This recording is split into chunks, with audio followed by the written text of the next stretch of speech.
ಚಂದನ, ನೀವು ಹರಿ ಯಾವ ಪರಿಸ್ಥಿತಿಲಿ ಮದುವೆ ಆದ್ರಿ ಅನ್ನೋದು ನಮ್ಗೆ ಅರ್ಥ ಆಗತ್ತೆ.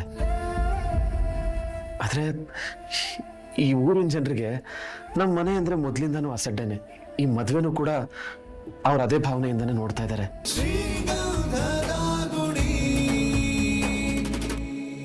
ಅಣ್ಣ, ನೀನು ಹೋಗೋಣ, ನಾನು ಮಾತಾಡ್ತಿದ್ದೀನಿ. ಏನು ಹರಿ, ಹೇಳಿದನ್ನೇ ಹೇಳ್ತಿದ್ದಿಲ್ಲ ಅವಾಗ್ಲಿಂದ. ಅದು ಜನ ಎಲ್ಲ ಬಂದ್ಬಿಟ್ಟಿದ್ದಾರೆ ಕಣೋ. ಹುಡುಗ ಹುಡುಗಿ ಎಲ್ಲಿ ಅಂತ ಕೇಳ್ತಾನೆ ಇದ್ದಾರೆ. ಹರಿ, ನೀನೇನಾದ್ರೂ ಮುಚ್ಚಿಡ್ತಿದ್ಯಾ? ಏನ್ ವಿಷಯ ಹೇಳು.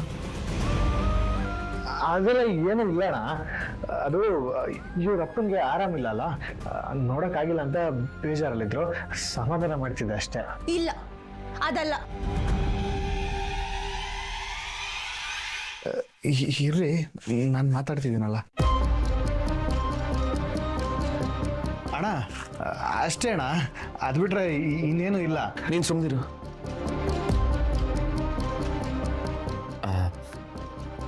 ನೋಡಮ್ಮ ಚಂದನ, ನೀವು ನನಗಿಂತ ವಯಸ್ಸಲ್ಲಿ ಚಿಕ್ಕವರು. ಹೆಸರಿಟ್ಟು ಕರೆದ್ರೆ ಏನು ಬೇಜಾರಿಲ್ಲ ಅಲ್ವಾ? ಇಲ್ಲ ಇಲ್ಲ, ಹೇಳಿ. ನೋಡಮ್ಮ ಚಂದನ, ನಿಮ್ಮ ತಂದೆಗೆ ಹುಷಾರಿಲ್ಲ ಅಂತ ಗೊತ್ತಾದಾಗ ನಮ್ಮೆಲ್ಲರ ಮನಸ್ಸಿಗೂ ತುಂಬ ನೋವಾಯಿತು. ಅದಕ್ಕೆ ನಿಮ್ಮ ತಂದೆಗೆ ಬೇಗ ಹುಷಾರಾಗಲಿ, ನೀವು ಮತ್ತೆ ನಮ್ಮ ಮನೆಗೆ ಬರೋ ಹಾಗಾಗಲಿ ಅಂತ ದೇವರಿಗೆ ಪೂಜೆ ಎಲ್ಲ ಮಾಡಿಸಿದ್ವಿ, ಗೊತ್ತಾ? ಹರಿ ಹೇಳೋವರೆಗೂ ನಮ್ಗೆ ಏನು ಮಾಡೋಕ್ಕೂ ಮನಸ್ಸೇ ಆಗಲಿಲ್ಲ. ಏನು ತೊಂದರೆ ಇಲ್ಲ ಅಂತ ಗೊತ್ತಾದ್ಮೇಲೆ ನಾವಿದ್ನೆಲ್ಲ ಏರ್ಪಾಟ್ ಮಾಡಿದ್ದು. ಈಗ ಕ್ಯಾನ್ಸಲ್ ಮಾಡೋ ಪರಿಸ್ಥಿತಿಲಿ ನಾವು ಯಾರೂ ಇಲ್ಲ. ಅಣ್ಣ, ಅದು ನೀನ್ ಮಾತಾಡ್ಬೇಡ ಅಂದೆ. ಚಂದನ, ನೀವು ಹರಿ ಯಾವ ಪರಿಸ್ಥಿತಿಲಿ ಮದುವೆ ಆದ್ರಿ ಅನ್ನೋದು ನಮ್ಗೆ ಅರ್ಥ ಆಗತ್ತೆ.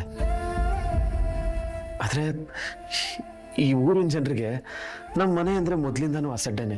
ಈ ಮದುವೆನೂ ಕೂಡ ಅವ್ರು ಅದೇ ಭಾವನೆಯಿಂದನೇ ನೋಡ್ತಾ ಇದ್ದಾರೆ. ನೀವು ಬಂದು ಅಪ್ಪನ ಹುಷಾರಿಲ್ಲ ಅಂತ ಹೋಗಿದ್ದನು ಕೂಡ ಅವ್ರು ಬೇರೆ ತರನೇ ಮಾತಾಡಿದ್ರು. ಅಂಥ ಮಾತುಗಳು, ನಿಮ್ಮಲ್ಲಾಡೋ ಚುಚ್ಚು ಮಾತುಗಳು, ಇದೆಲ್ಲ ನಿಲ್ಬೇಕು ಅಂತಾನೆ ನಾವು ರಿಸೆಪ್ಷನ್ ಏರ್ಪಾಟ್ ಮಾಡಿದ್ದು. ಇದನ್ನೆಲ್ಲ ನಮ್ಮ ಆಡಂಬರಕ್ಕೋಸ್ಕರ ಮಾಡ್ತಿದೀವಿ ಅಂತ ಅನ್ಕೋಬೇಡಿ. ಇದನ್ನೆಲ್ಲ ಮಾಡ್ತಿರೋದು ನಿಮ್ಮ ಗೌರವಕ್ಕೋಸ್ಕರ. ನಾನು ನಿಮ್ನ ಅಣ್ಣ ಅಂತ ಕರಿಬೋದಾ? ಅಯ್ಯೋ, ಧಾರಾಳವಾಗಿ ಕರೀರಿ. ನೀವು ನನ್ನ ಅಣ್ಣ ಅಂತ ಕರೆದ್ರೆ ನನಗೆ ಖುಷಿನೇ. ಅಣ್ಣ, ನಮ್ಮ ಮನೆಯವ್ರು ಯಾರು ನಂಗೆ ಸಹಾಯ ಮಾಡದೇ ಇದ್ದಾಗ ನೀವು ನಂಗೆ ಸಹಾಯ ಮಾಡಿದ್ದೀರಾ. ನಂಗೆ ಈ ಮನೇಲಿ ಆಶ್ರಯ ಕೊಟ್ಟು ನನ್ನ ಎಷ್ಟು ಚೆನ್ನಾಗಿ ನೋಡ್ಕೊಂಡಿದ್ದೀರಾ. ನಂಗೋಸ್ಕರ ನೀವು ಸಾಕಷ್ಟು ರಿಸ್ಕ್ಸ್ ತಗೊಂಡಿದ್ದೀರಾ. ಅದ್ರ ಬಗ್ಗೆ ಎಲ್ಲ ಹರಿ ನಂಗೆ ಹೇಳಿದ್ದಾರೆ. ಈಗಲೂ ನೀವು ನನ್ನ ಗೌರವದ ಬಗ್ಗೆನೇ ಯೋಚನೆ ಮಾಡ್ತಿದ್ದೀರಾ. ನಾನು ಇನ್ನೂ ನಿಮ್ಮಿಂದ ನಿಜ ಮುಚ್ಚಿಟ್ರೆ ನಿಮ್ಮ ನಂಬಿಕೆಗೆ ಮೋಸ ಮಾಡ್ದಂಗಾಗತ್ತೆ.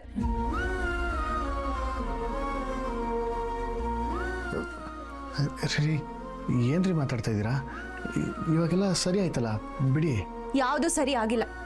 ಈಗಲೂ ಸರಿ ಮಾಡಿಲ್ಲ ಅಂದ್ರೆ ಮುಂದೆ ತಪ್ಪಾಗ್ತಾನೆ ಹೋಗುತ್ತೆ. ನೋಡಿ, ಒಂದಿನ ಹರಿ ಅವ್ರೇನು ಹೇಳ್ಬೇಕು ಅಂತ ಇದ್ದಾರೆ, ಹೇಳಿ ಬಿಡು. ನೀವ್ ಹೇಳಿಮ್ಮ. ಅಣ್ಣ, ನಮ್ಮ ಅಪ್ಪನ ಆರೋಗ್ಯ ಸರಿ ಇಲ್ಲ ಅನ್ನೋ ಕಾರಣಕ್ಕೆ ನಾನು ಈ ರಿಸೆಪ್ಷನ್ ಬೇಡ ಅಂತಿದ್ದೀನಿ ಅಂತ ಹರಿ ಹೇಳಿದ್ರು.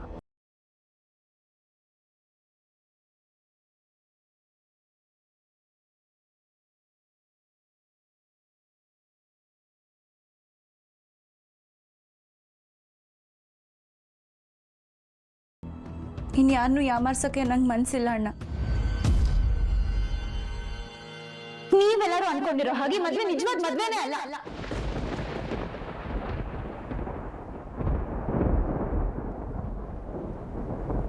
ನಮ್ಮ ಮನೆಯವ್ರನ್ನ ನಮ್ಸಕ್ಕಾಗಿರೋ ನಾಟಕದ ಮದ್ವೆ.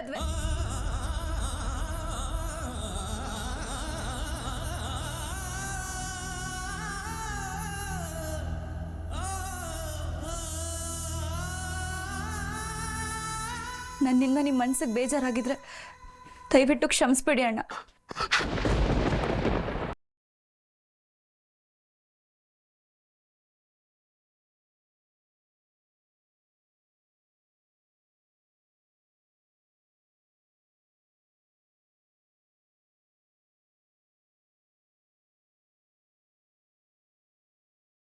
ನಮ್ಮ ಮನೆಯವ್ರು ನಂಗೆ ನೋಡಿದ ಹುಡುಗ ನಂಗೆ ಒಂಚೂರು ಇಷ್ಟ ಇರಲಿಲ್ಲ ಅಣ್ಣ.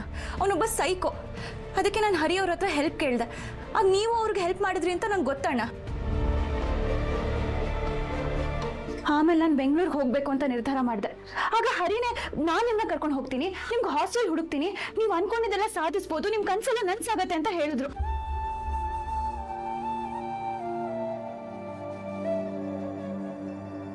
ಅದಕ್ಕೆ ಅಣ್ಣ ನಾನು ಹರಿ ಅವ್ರ ಜೊತೆ ಮನೆ ಬಿಟ್ಟು ಬಂದಿದ್ದು.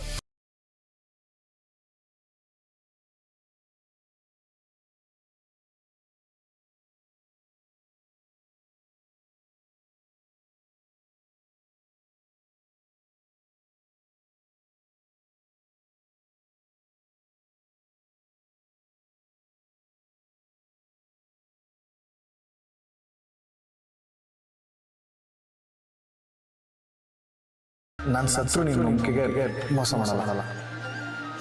ನಿಮ್ಗೆ ಕೊಟ್ಟಿರೋ ಮಾತನ್ನ ನಾನು ಉಳಿಸ್ಕೋತೀನಿ.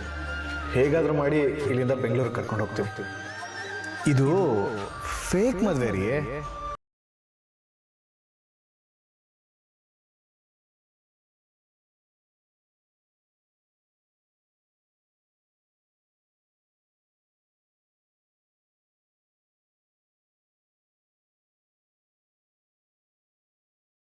ಮತ್ತೆ ರಿಸೆಪ್ಷನ್ ಅಂದ್ರೆ ಹೇಗಣ್ಣ ನಾನು ನಾಟಕ ಮಾಡ್ಕೊಂಡು ಬಂದು ಹೊರಗೆ ನಿಂತ್ಕೊಳ್ಳಿ. ಹರಿ ಸಾರಿ ಅಣ್ಣ. ಇವ್ರು ನಂಗೆ ಹೇಳಿದಾಗ ನಾನು ತಾಳಿ ಕಟ್ಸ್ಕೊಳ್ಳೋದಕ್ಕೆ ಒಪ್ಕೊಂಡೆ ಅಷ್ಟೆ, ಮದ್ವೆ ಆಗಕ್ಕಲ್ಲ ಅಣ್ಣ. ಈಗ ಈ ರಿಸೆಪ್ಷನ್ ಅಂತೆಲ್ಲ ಅಂದ್ರೆ ನನ್ನಿಂದ ಆಗಲ್ಲ ಅಣ್ಣ, ನನಗೆ ಕ್ಷಮಿಸ್ಬಿಡಿ. ನಾನು ಬರಲ್ಲ ಅಣ್ಣ, ಬರೋ ಶಕ್ತಿನೂ ನನ್ನಲ್ಲಿಲ್ಲ.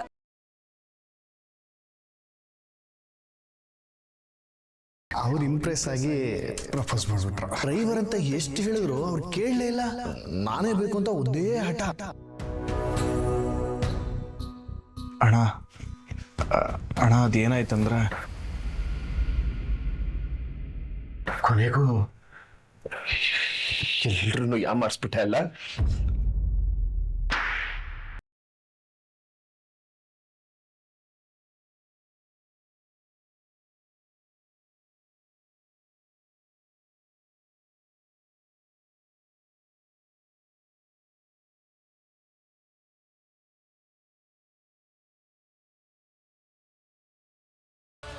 ಅಣ್ಣ ಇದರಲ್ಲಿ ಇವ್ರದ್ದೇನು ತಪ್ಪಿಲ್ಲ, ಇವ್ರು ನಂಗೆ ಹೆಲ್ಪ್ ಮಾಡಿದ್ರು ಅಷ್ಟೆ.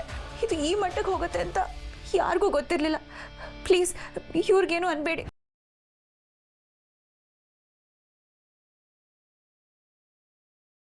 ಈ ನಾಟಕದ ಮದ್ವೆ ನಾನು ಯಾವ್ದಾದ್ರು ಹಾಸ್ಟೆಲ್ ಹುಡ್ಕೊಂಡು ಇದ್ಬಿಡ್ತೀನಿ, ಆಮೇಲೆ ನಿಮ್ಗೆ ಯಾವ ತೊಂದರೆನೂ ಇರಲ್ಲ. ಸಾರಿ ಅಣ್ಣ, ನನಗೆ ಕ್ಷಮಿಸ್ಬಿಡಿ. ನೀವ್ಯಾಕಮ್ಮ ಸಾರಿ ಕೇಳ್ತೀರಾ? ನೀವೆಲ್ಲ ನಿಜಾನೇ ಹೇಳಿದ್ದೀರಾ. ನಂಗೆ ಏನ್ ಮಾತಾಡ್ಬೇಕು ಅಂತಾನೆ ಗೊತ್ತಾಗ್ತಿಲ್ಲಮ್ಮ. ನಿಮ್ಗೆ ನಮ್ಮ ಮನೆ ಬಗ್ಗೆ ಸರಿಯಾಗಿ ಗೊತ್ತಿಲ್ವೋ ನನಗೆ ಗೊತ್ತಿಲ್ಲಮ್ಮ. ಇವನ್ನೆಲ್ಲ ಹೇಳಿರ್ತಾನೆ ಅಂತ ಅನ್ಕೊಂಡೆ, ಆದ್ರೆ ಇವನ್ಗೆ ಎಷ್ಟು ಸತ್ಯ ಹೇಳಿದ್ದಾನೆ ಅಂತ ನನಗೆ ಹೀಗೆ ಗೊತ್ತಾಗ್ತಾ ಇದೆ.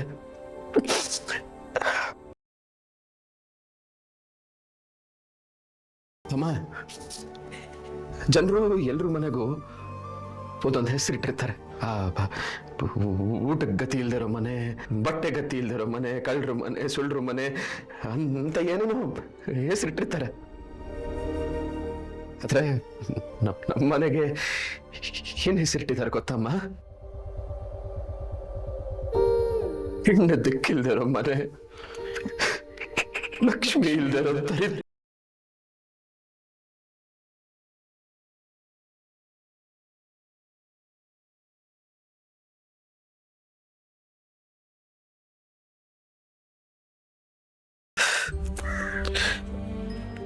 ಅದೇನು ಕೆಟ್ಟಗಳಿಗೇನೋ ಏನೋ,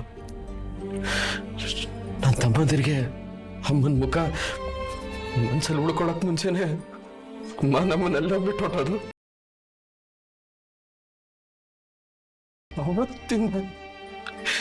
ಅವತ್ತಿಂದ ಈ ಮನೇಲಿ ಒಂದು ಒಳ್ಳೆ ಕಾರ್ಯ ನಡೆದಿಲ್ಲ.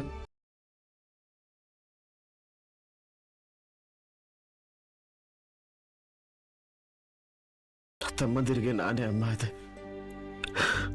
ಅಮ್ಮ ಇದ್ದಿದ್ರೆ ಅವ್ರನ್ನೆಲ್ಲ ಹೇಗೆ ಬೆಳೆಸ್ತಿದ್ಲೋ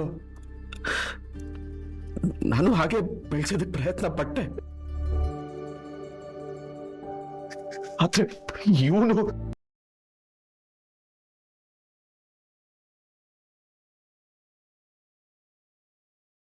ನೀವು ನಮ್ಮ ಮನೆಗೆ ಬಂದಾಗ ನಾನು ನನ್ನ ತಮ್ಮಂದಿರು ಖುಷಿ ಪಟ್ವಿ. ನಮ್ಮ ಅಮ್ಮನ ಜಾಗಕ್ಕೆ ಕೊನೆಗೂ ಆ ದೇವರು ಒಂದು ಹೆಣ್ಣನ್ನು ಕಳಿಸಿದ್ನಲ್ಲ ಈ ಮನೆಗೆ ಅಂತ ತುಂಬಾ ಸಂತೋಷ ಆಯ್ತು.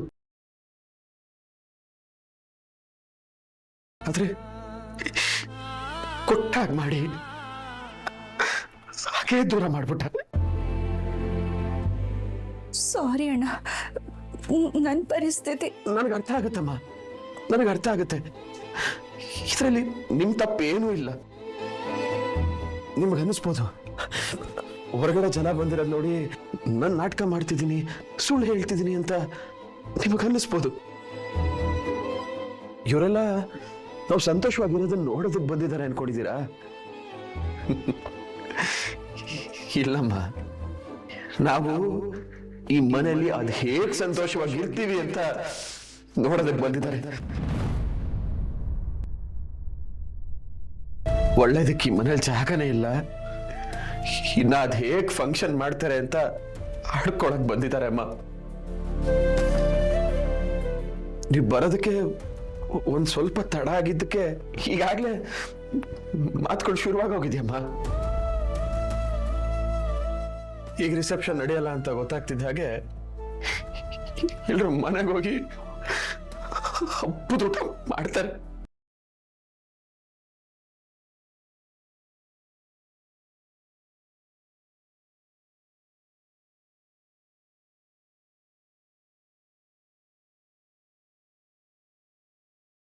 ಅಣ್ಣ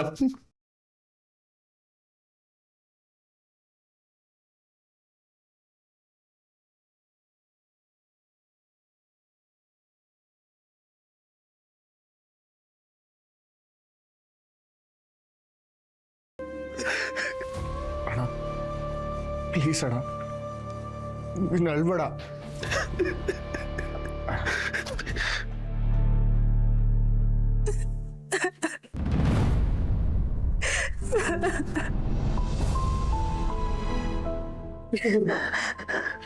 ನೀವ್ಯಾಕೆ ಮಾಡ್ತಿದ್ದೀರಾ? ನಮ್ಮ ಹಣೆ ಬರ ಕೆಟ್ಟಾಗಿರುವಾಗ ನೀವೇನ್ ಮಾಡಕ್ಕಾಗತ್ತೆ ಹೇಳಿ? ಅಳ್ಬೇಡಿ ಅಣ್ಣ, ಸಾರಿ ಅಣ್ಣ, ತಪ್ಪೆಲ್ಲ ನಂದೆ. ನಾನು ಮುಂಚೆನೆ ಎಲ್ಲ ಸತ್ಯನೂ ಹೇಳ್ಬಿಡ್ಬೇಕಾಗಿತ್ತು.